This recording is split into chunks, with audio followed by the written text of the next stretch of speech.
In the late 19th century, the European powers ran roughshod over Africa, brutally colonizing one country after another. As far back as the 1400s, European nations made incursions into Africa, largely to facilitate the transatlantic slave trade.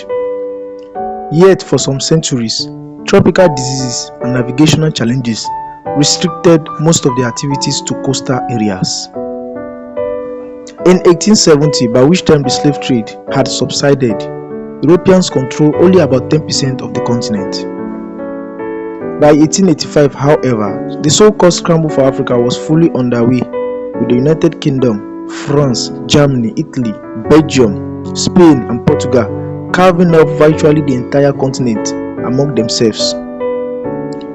At colonialism's peak, only Liberia, created for the resettlement of free black Americans, and Ethiopia remained independent.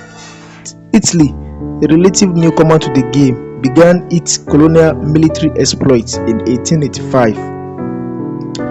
And with Britain's encouragement, it occupied the Red Sea port of Massawa in Eritrea, a territory near Ethiopia.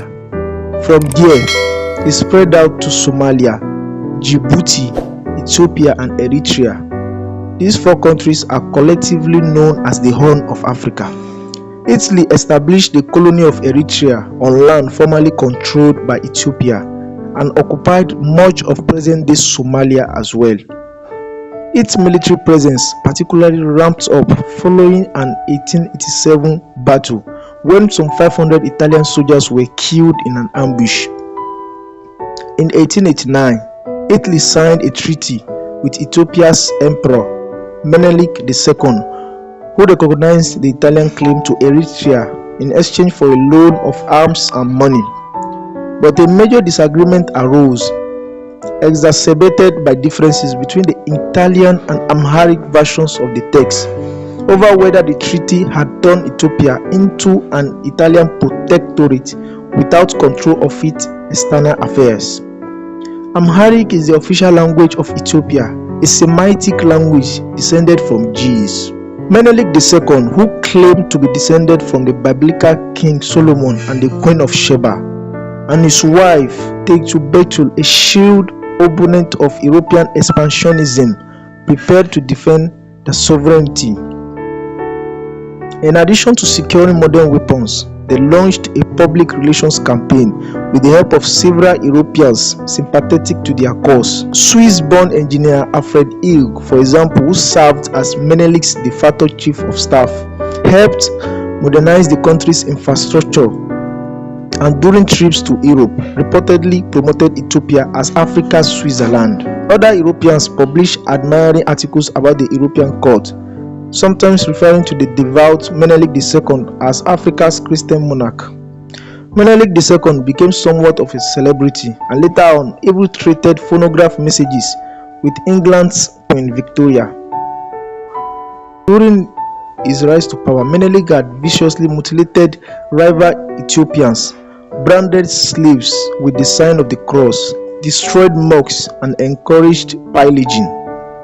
Nonetheless, with the Italians presenting a common threat, Menelik II united the country's fractious provincial rulers behind him. When he called for a mass mobilization in September 1895, he was able to raise around 80,000 to 120,000 troops, with men pouring in from almost all of Ethiopia's regions and ethnic groups.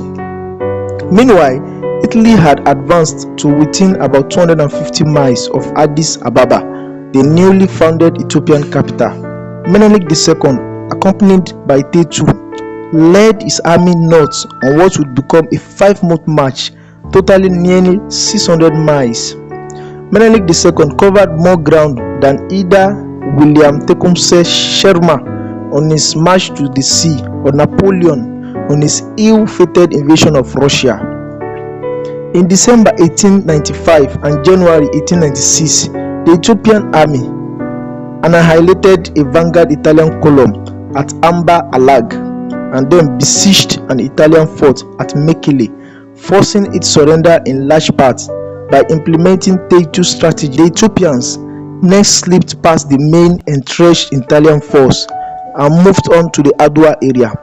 Throughout, Menelik II allegedly spread false rumors, downplaying the size and cohesiveness of his troops. Cognizant of his lack of food, water and accurate maps, Italian commanding officer Horace Barrettieri considered retreating into Eritrea. But on February 25, 1896, he received a telegram from Italian Prime Minister Francesco Crispi, essentially goading him into action. His subordinate generals likewise pushed for a decisive engagement, prompting Barrettieri, who had earlier vowed to bring back Menelik II back to Italy in a cage, to advance 3 brigades. When the fight broke out on March 1st, the Italians and their African auxiliaries quickly found themselves disorganized, highly outnumbered, and exposed in inhospitable terrain. By this end, they were in full retreat, leaving behind their artillery and roughly 3,000 prisoners. Menelik II outsmarted and outflanked the Italians in every aspect. Many women contributed to the victory, serving as water distributors, medical care providers, prison guards, and morale boosters. Teitu herself commanded her whole personal army. Overall, the Ethiopians inflicted a casualty rate of up to 70%, while also suffering relatively heavy losses. Treated well, they were gradually released, whereas in contrast, the Africans fighting alongside the Italians purportedly had their right hands and left feet amputated. In the aftermath of the battle, Crispi's government collapsed and Barrettieri was put on trial. Moreover, Italy agreed to recognize Ethiopian independence, as did other European powers, which negotiated with Menelik II to settle the country's borders. Menelik's victory had far-ranging consequences as well. Before the battle, Europeans generally thought of Africans as primitive savages who would all be ruled over and eventually displaced by Europeans. But afterwards, Europeans were forced to take Africans much more seriously. Italian forces later returned under Benito Mussolini in 1935 and briefly occupied Ethiopia with the help of warplanes and chemical weapons. Nonetheless, Ethiopian resistance endured as a beacon for future African independence movement, as well as the concept of Pan-Africanism. It also indirectly influenced pop culture. In the Black Panther movies and comic books, for example, the fictional Wakanda is portrayed as the only African nation to never be colonized.